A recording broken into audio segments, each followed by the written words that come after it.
So what's been your biggest mistake or biggest loss in property, and how can any of our viewers learn from this?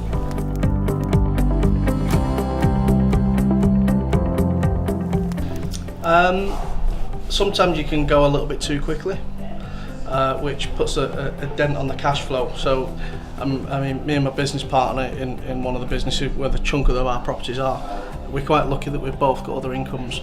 If we had been what people sort of tell you to do is sort of just go for it, quit your job, it's nonsense, it doesn't work.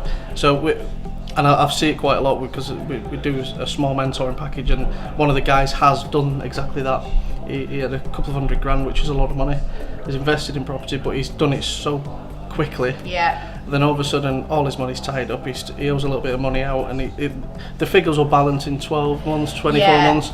But right here, right now, you need to sort of keep it all under control. And at one stage, because I think we bought 4 houses in a month to convert, and then it was just kind of got excited. Yeah, I were paying for this. And it just, so it's quite amusing, really. Because you just got to shrug the shoulders and speak to a few people we know. You bridge some money, and we did it. But it was there's twitchy moments where it could be make or break if you didn't have a strong partner, strong business partner, or a fat wallet, essentially. It's easy to get carried away. I know I spoke to somebody who was similar. They'd inherited about £500,000, and they'd gone to the auction, and they'd gone to learn about the auction process so they could bid the next time. And they got excited in the room. They spent the whole £500,000 in this auction house, and then they'd come they'd gone to the auction guy and said, oh my god, like I can't afford to pay for all this property. He had to buy it, it's legally binding. I think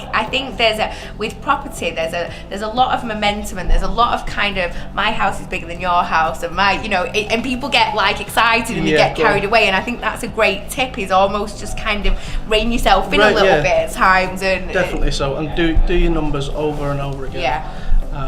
And be really generous in terms of way with your numbers as well. Yeah, definitely, and the more that you do, the more you get experience. I think a lot of people in property, they like to have this tag, I own X amount of properties, and no, it's kind of whoopie-doo, just as long as it works. I own this many mortgages. It could be, it's a lot of smoke and mirrors sometimes. I make nothing. And but there are people out there like that, and then there are people out there that I try and sort of connect with and socialise with that are kind of what I class is like on another level. They, regardless of the number of properties, they earn really good money out of them. They're very systemised.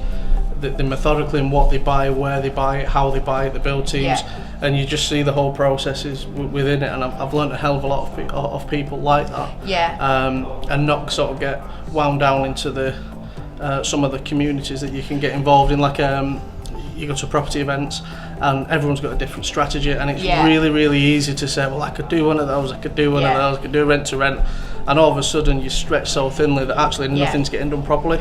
So it's just kind of, best advice I can give anyone is just surround yourself by people that are actually doing it.